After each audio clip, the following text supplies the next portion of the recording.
Hi hello ಎಲ್ಲರಿಗೂ ನಮಸ್ಕಾರ. ನೀವು ನೋಡ್ತಾ ಇದ್ದೀರಾ SATS SAT solution YouTube Kannada channel.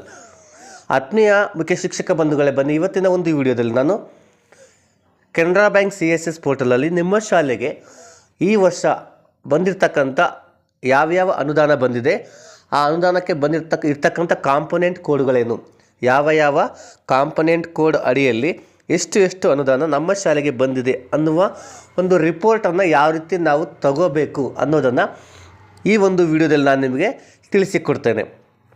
Okay, ಬನ್ನಿ ವಿಡಿಯೋನ ಶುರು ಮಾಡೋಣ. ಶುರು ಮಾಡುವ ಮೊದಲು ನೀವೇನಾದರೂ ಫಸ್ಟ್ ಟೈಮ್ ನಮ್ಮ ಯೂಟ್ಯೂಬ್ ಚಾನಲ್ ನೋಡ್ತಾ ಇದ್ದರೆ ಕೆನರಾ ಬ್ಯಾಂಕ್ CSS ಪೋರ್ಟಲ್ಗೆ ಸಂಬಂಧಪಟ್ಟ ಹೊಸ ರೀತಿಯ ಅಪ್ಡೇಟ್ಗಳಿಗೆ ನಮ್ಮ SATS SAT solution YouTube Kannada ಚಾನಲ್ಗೆ ಉಚಿತವಾಗಿ ಸಬ್ಸ್ಕ್ರೈಬ್ ಮಾಡಿಕೊಂಡು ಉಚಿತವಾಗಿ ಅಪ್ಡೇಟ್ಗಳನ್ನು ಪಡಿತಾ ಇರಿ. ಓಕೆ, ಬನ್ನಿ ವಿಡಿಯೋ ಶುರು ಮಾಡೋಣ. ಓಕೆ, ಮೊದಲನೇದಾಗಿ ನೀವು CSS ಪೋರ್ಟಲ್ಗೆ ಬಂದಾಗ ಇಲ್ಲಿ ನಿಮ್ಮ ಯೂಸರ್ ನೇಮ್, ಪಾಸ್ವರ್ಡ್, ಕ್ಯಾಪ್ಚಾವನ್ನು ಹಾಕಿ ನಿಮ್ಮ ಮೊಬೈಲ್ಗೆ ಬರ್ತಕ್ಕಂಥ OTPಯನ್ನು ಲಾಗಿನ್ ಆಗಿ. ಸೊ ಲಾಗಿನ್ ಆದ ನಂತರ ಈ ರೀತಿ ಒಂದು ಹೋಮ್ ಪೇಜ್ ಕಾಣುತ್ತಲ್ವ. ಸೊ ಈ ಒಂದು ನೋಡಿ ರಿಪೋರ್ಟನ್ನು ನೀವು ಚೆಕ್ಕರ್ ಲಾಗಿನಲ್ಲಿ ಬೇಕಾದ್ರೆ ತಗೋಬೋದು, ಮೇಕರ್ ಲಾಗಿನಲ್ಲಿ ಕೂಡ ತಗೋಬೋದು. ಎರಡರಲ್ಲೂ ಕೂಡ ಸೇಮ್ ಪ್ರೊಸೀಜರೇ ಇರುತ್ತೆ. ಸೊ ನಾನೀಗ ಮೇಕರ್ ಲಾಗಿನಲ್ಲಿ ತೆಗಿತಾ ಇದ್ದೇನೆ. ಈಗ ಮೆನುಗೆ ಬರ್ತೇನೆ. ಮೆನು ಮೇಲೆ ಕ್ಲಿಕ್ ಮಾಡಿದರೆ ಸೊ ಇಲ್ಲಿ ಒಂದು ಆಪ್ಷನ್ಸ್ ಕಾಣ್ತಾ ಇದೆ, ರಿಪೋರ್ಟ್ ಅಂತ ಒಂದು ಆಪ್ಷನ್ ಇದೆ. ಆ ರಿಪೋರ್ಟ್ ಆಪ್ಷನ್ ಮೇಲೆ ಕ್ಲಿಕ್ ಮಾಡೋಣ. ಕ್ಲಿಕ್ ಮಾಡಿದರೆ ಇಲ್ಲಿ ಸುಮಾರಷ್ಟು ಆಪ್ಷನ್ಸ್ ಬರುತ್ತೆ. ಇಲ್ಲಿ ನೋಡ್ಬೋದು ಎರಡನೇ ಆಪ್ಷನ್ ಇದೆ, ಬಡ್ಜೆಟ್ ಲಿಮಿಟ್ ಯುಟಿಲೈಸೇಷನ್ ಅಂತ ಒಂದು ಆಪ್ಷನ್ ಇದೆ, ಸರಿನಾ?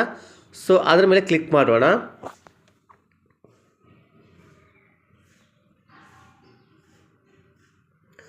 ಅದರ ಮೇಲೆ ಕ್ಲಿಕ್ ಮಾಡಿದರೆ ನಮಗೆ ನೆಕ್ಸ್ಟ್ ರೀತಿ ಒಂದು ಇಂಟರ್ಫೇಸ್ ಓಪನ್ ಆಗುತ್ತೆ. ಪಕ್ಕದಲ್ಲೇ ಅಕೌಂಟ್ ವೈಸ್ ಬಡ್ಜೆಟ್ ಅಕೌಂಟ್ ಇದು ಬರ್ತೈತಲ್ವ.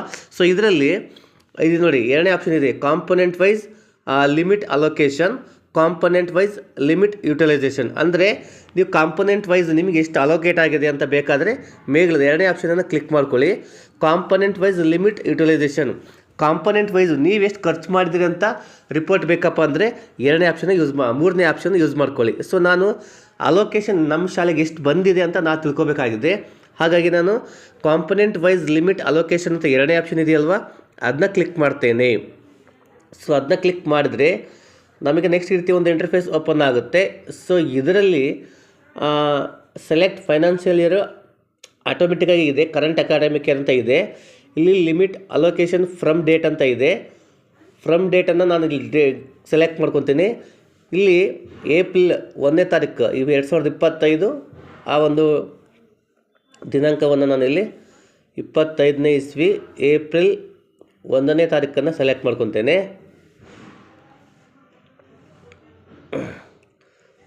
ಟು ಡೇಟನ್ನು ನಾನು ಇವತ್ತಿಂದೇ ಸೆಲೆಕ್ಟ್ ಮಾಡ್ಕೊತೇನೆ. ಅಕೌಂಟ್ ನಂಬರ್ ಏನು ಹಾಕೋ ಅವಶ್ಯಕತೆ ಇಲ್ಲ, ಜಸ್ಟ್ ಫೆಚ್ ಮೇಲೆ ಕ್ಲಿಕ್ ಮಾಡಿ. ಫೆಚ್ ಮೇಲೆ ಕ್ಲಿಕ್ ಮಾಡಿದಾಗ ಸೊ ನೋಡ್ಬೋದು ಇಲ್ಲಿ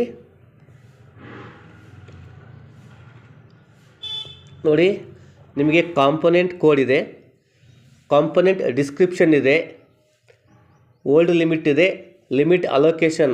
ಈಗ ಲಿಮಿಟ್ ಅಲೋಕೇಟೆಡ್ ಅಂತ ಇದೆಯಲ್ವಾ, ಇದು ನಿಮ್ಮ ಶಾಲೆಗೆ ಬಂದಿರತಕ್ಕಂಥ ಒಂದು ಅಮೌಂಟ್. ಈ ವರ್ಷ CSS ಪೋರ್ಟಲಲ್ಲಿ ನಿಮ್ಮ ಶಾಲೆಗೆ ಎಷ್ಟು ಲಿಮಿಟ್ ಅಲೋಕೇಟ್ ಆಗಿದೆ ಅನ್ನೋದು ಇಲ್ಲಿ ಈ ಕಾಲಮ್ ಏನಿದೆಯಲ್ಲ ಇದು ನೀವು ತಿಳ್ಕೊಬೇಕಾಗಿರ್ತಕ್ಕಂಥ ಮಾಹಿತಿ. ಸ್ಟೇಟಸ್ ಏನಿದೆ ಅಪ್ರೂವ್ಡ್ ಅಂತ ಇರ್ತದೆ. ಸೊ ಇಷ್ಟನ್ನು ನೀವು ಇದನ್ನು ರಿಪೋರ್ಟನ್ನು ಬರ್ಕೊಂಡು ಇಟ್ಕೋಬೋದು, ಸರಿನಾ? ಮೊಬೈಲೆಲ್ಲ ಮಾಡ್ತಾಯಿದ್ರೆ ನೀವು ಇದರ ಒಂದು ಸ್ಕ್ರೀನ್ಶಾಟನ್ನು ತಗೋಬೋದು, ಸರಿನಾ? ಇಲ್ಲಿ ನೀವು ಕಂಪ್ಯೂಟರಲ್ಲಿ ಮಾಡ್ತಾಯಿದ್ರೆ ಎಕ್ಸ್ಪರ್ಟ್ ಎಕ್ಸೆಲ್ ಅಂತ ಒಂದು ಆಪ್ಷನ್ ಇದೆ.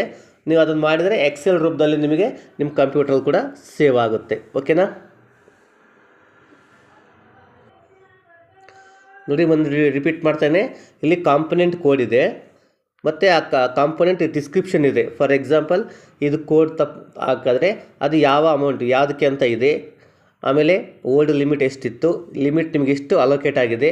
ಸೊ ನಾವು ತಿಳ್ಕೊಬೇಕಾಗಿರೋದು ಲಿಮಿಟ್ ಅಲೋಕೇಟೆಡ್ ಎಷ್ಟು ಅಂತ, ನಮಗೆ ಎಷ್ಟು ಅಲೋಕೇಟ್ ಆಗಿದೆ ಅಂತಂದ್ರೆ ಈ ಕಾಲಮಲ್ಲಿ ಇರ್ತಕ್ಕಂಥ ಅಮೌಂಟ್ ನಮ್ಮ ಶಾಲೆಗೆ ಬಂದಿರತಕ್ಕಂಥದ್ದು, ಸರಿನಾ? ಇದನ್ನು ನಾವು ತಿಳ್ಕೊಬೇಕಾಗಿದೆ.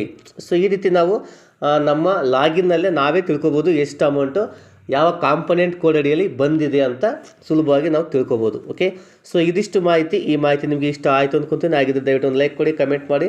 ಇದೇ ರೀತಿ ಮಾಹಿತಿಗೆ ನಮ್ಮ SAT ಸೊಲ್ಯೂಷನ್ ಯೂಟ್ಯೂಬ್ ಕನ್ನಡ ಚಾನಲ್ಗೆ ಸಬ್ಸ್ಕ್ರೈಬ್ ಆಗೋದನ್ನು ಮರಿಬೇಡಿ. So thanks for watching.